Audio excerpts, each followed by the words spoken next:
Welcome back to Chatchit. This is a review of the Essendon 2025 season. Well, Essendon's 2025 season was a big step backwards after a solid 2024 where they had an 11-12 record, finishing 11th, going into 2025 with a record of 6-17, finishing in 15th place after a pretty bright start to 2025 as well. With captain Zach Merrett publicly wanting to leave and uncertainty around the direction of the club, it's unclear what phase they're truly in. Are they rebuilding, or do they still believe they have the list that can actually contend?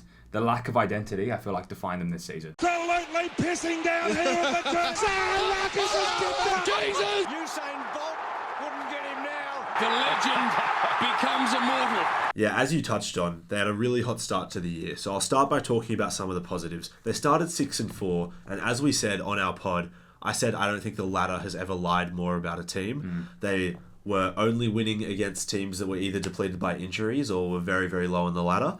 And they had a percentage of about 80 while being 6-4. Yeah. And then it all happened from there. They lost 17 of their 18 remaining games, or 13 of their 14 remaining games, or whatever it was.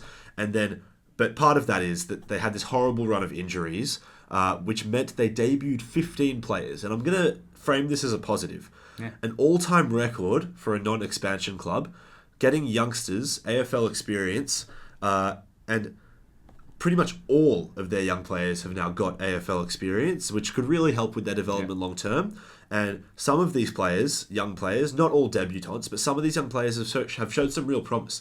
To name three, Zach Reid, Nate Caddy, and Archie Roberts are all players that stepped up massively this year and showed a lot of quality during what was a very difficult season.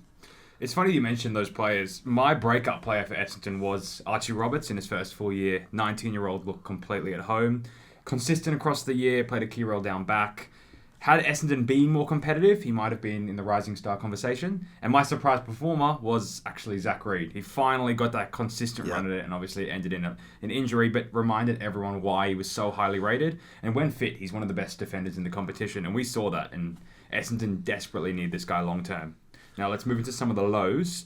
So the 2025 trade period was a little messy, you could say. Captain wanted out, players spoke publicly. And now the question is, how does Merrett reintegrate into the group? We've heard a lot about his professionalism and how it'll be fine, but it does sting a little bit as players of the club. He won't have the captaincy next year, but look, it's an interesting 2026. There'll be some very interesting and difficult conversations that I'm guessing they'll have to have in the pre-season, namely because of the fact that multiple senior Essendon players spoke out publicly against Merrett and expressed their disappointment. Just for the record, I do think Merrett had every right to explore a trade, and I think he went about it maybe not perfectly, but at the end of the day, he was respectful, and at the end of the day said, wherever I am, I'll try my absolute best for the team that I'm at. And I think that's a good note to leave that off, to try to get into the 2026 preseason on a positive note. But I'm fascinated to see what sort of attitude Essendon bring to 2026 and what their messaging will be. Because I think their view must be that they are not in a total rebuild, and that with healthy players, they should be able to compete for finals. Otherwise, I don't fully understand why they didn't take the Merrett offer. I literally said the exact thing. My message to the club was just don't waste another year. You chose to keep Merrett, not go all in on a rebuild, which means you believe this list can complete. So that they got 2026 to prove it. Yeah. As a rating out of 10 for this season, I gave them a 4. Obviously, they lost their last 13 games in a row, but they had an injury-riddled year that probably left more questions than answers. Players that would never have expected to play a game this year getting games, but I gave them a 4 out of 10. I gave them a 2 out of 10. I think where they sit now, if you include all the postseason stuff, we're trying to frame it in like a hopeful light, but it's going to be very, very difficult for them to have just a real fresh, positive preseason. And also, what I put as I think was the biggest moment for them this year, putting aside that postseason drama, was the 91-point loss to Bulldogs in round 10 was where it all started, the sort of decline where the injuries just got worse and worse. Never really got better after this game. And if they can avoid moments like that, they really are a list where, when they're healthy, can be competitive in every game, and that's what they're going to need to do. So now, let's look at their trade and off-season. Well, they had a relatively busy trade period regarding outs, but they brought one player in, Braden Fiorini from Gold Coast, so just a bit more experience, which is exactly what Essendon need. Regarding outs, they delisted Alwyn Davey Jr., Sam Draper left, which we knew for quite a while, delisted Todd Goldstein, Ben Hobbs delisted, Laverde delisted, Luamon Lual delisted, Jai Menzie delisted, Setterfield delisted, Dylan Shield delisted, and Oscar Smart delisted. It's a huge amount of players. It is a large amount of players. Big clean out. But they kept a lot of their big players at the club. Obviously, were firm on merit, like we discussed earlier. And they've got a pretty good draft hand as well. They got pick 5, 6, 21, 27, 30, and a couple later selections, which is 2 top 10 selections. But their recent first round history has been very poor. They cannot afford to miss again with the keeping merit. They've got to find guys that are going to fire almost straight away. They're sort of in an in-between phase. They need to commit to either a full rebuild or a finals push. It feels like they're going to go for a finals push. And especially risky with Tasmania coming into the competition soon. The draft picks there's even more pressure to get them right. Yeah, I think the view, as we sort of touched on within the club, is that they already have the good young players. The guys we mentioned earlier, plus some others that were really injured throughout this season, they believe that they have that young core that can be performing as soon as this year or next.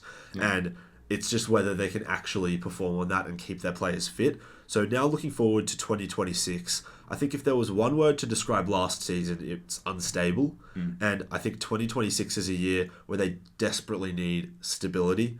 So stability in the first 22 who's actually playing, stability in their performance level and standards, and stability in the team morale and sort of team attitude. And I think the main goals for the club will be to sort of build a sense of togetherness after all this drama and just to keep players fit. I think that we can't know the details of how they run strength and conditioning, and maybe they were just really unlucky, but it feels like it can't have just been bad luck. Like, we haven't truly seen what this best 22, which will now be the best 23, can actually do together. I've got a couple things. I've got a superstar, up-and-comer, and make-or-break player. Superstar is Zach Merrett, still the club's best player by a mile. Leads with professionalism and probably will continue to do that despite off-season drama. My up-and-comer has been mentioned before in Nate Caddy. So, highly rated key forward prospect. With another off-season under his belt, we know these taller players, key position players, take a little bit more time to sort of get into their body. And my make-or-break player is also actually Zach Merrett. So, it's sort of a character test for him, where it's just, we're going to see how he responds after wanting out. And it's going to be big to watch him in round 1. Regarding a ladder position, I had them in 16th, so falling a couple more spots this year. I've got them finishing in 15th. I know that that's not the expectation within the club, except that's where I see them finishing. It's a very competitive league.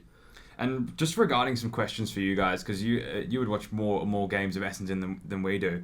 Should Essendon have traded Merrett? Like, we're keen to know what Essendon fans actually think. Like, they had the chance. There was the 3 first-round picks thrown at them.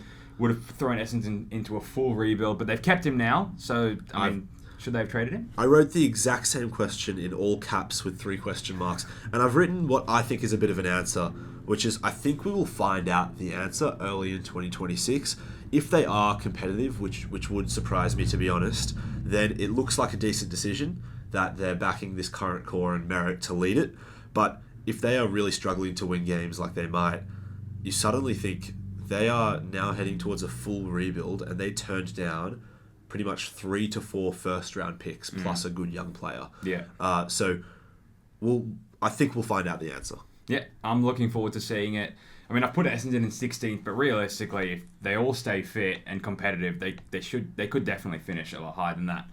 But yeah, let us know what you think of the Essendon's off-season, and we'll see you all on the next one. Should they have traded Merrett?